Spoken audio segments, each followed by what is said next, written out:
So last August, we introduced you to a woman from Slidell who had been through her fair share of storms in life. And after her beloved husband passed away, the very roof over her head began to crumble. That is, until her community stepped in and decided they would be her guiding light. Meg Farris brings us the very happy second chapter of her story, now that the clouds have cleared.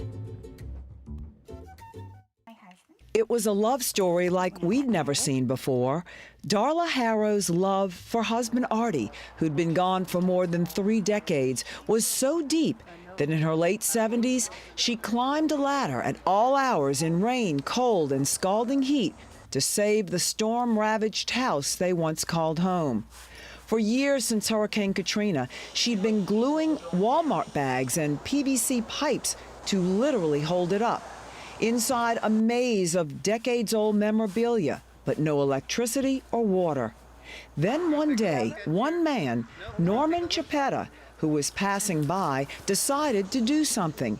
And in less than a year, under the guidance and determination of Slidell Councilman Trey Brownfield, this.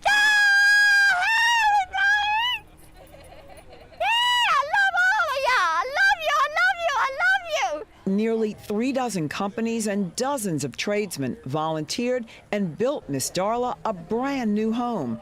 Thursday morning, all were there for the unveiling, even members of the Pope John Paul football team who lent some muscle. I never knew there were so many good people. And when you haven't slept in a real bed or had the basic of utilities, simple amenities can bring, well, indescribable joy. And Kevin got my beautiful cabinets.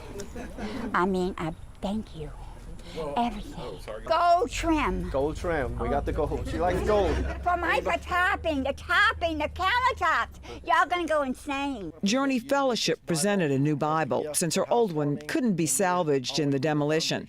And then the developers of H1 Associates and builders of DSLD made it a reality. Here is the keys. Oh, Lord!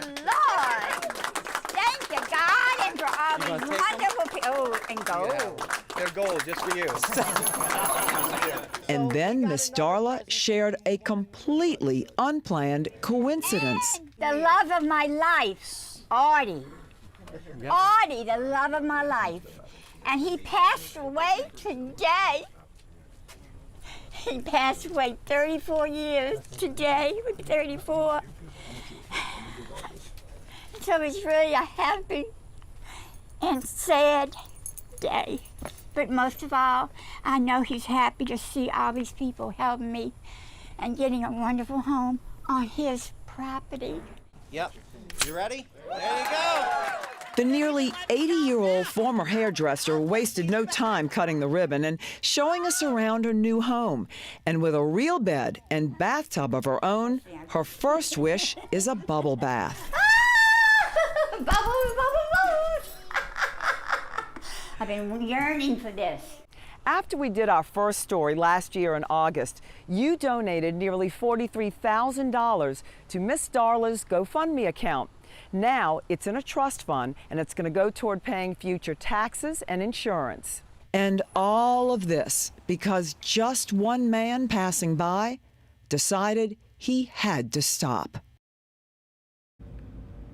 Oh, wow. And there are 2 more things with Miss Darla's new home. Next week, all of her personal little collections that you saw that couldn't be saved will be moved in. And one day, when Miss Darla no longer lives in that new house, it will be sold, and Make-A-Wish Foundation, which grants wishes for critically ill children, will be the beneficiary. That's amazing. I hope when I'm 80, I'm that happy about a bubble bath. And that energetic. Excited. Yes. You know, you Yes. said that this was all with the support of the community. So many businesses helped out, right? Dozens and dozens, from the landscaping, the piping, all that. We had to put this huge list. It'll be with my story when it's posted on the website. You know, we like seeing the community come together for them. And I know when you did that story, it touched a lot of people's hearts, and I just didn't know they'd move that fast. I love this. Yeah. Can you We'd love to imagine hear it. in the middle of the night gluing Walmart bags to your home to hold it up? Okay. We're so happy for you, Miss Darla. I want an invitation. Yes, that's awesome.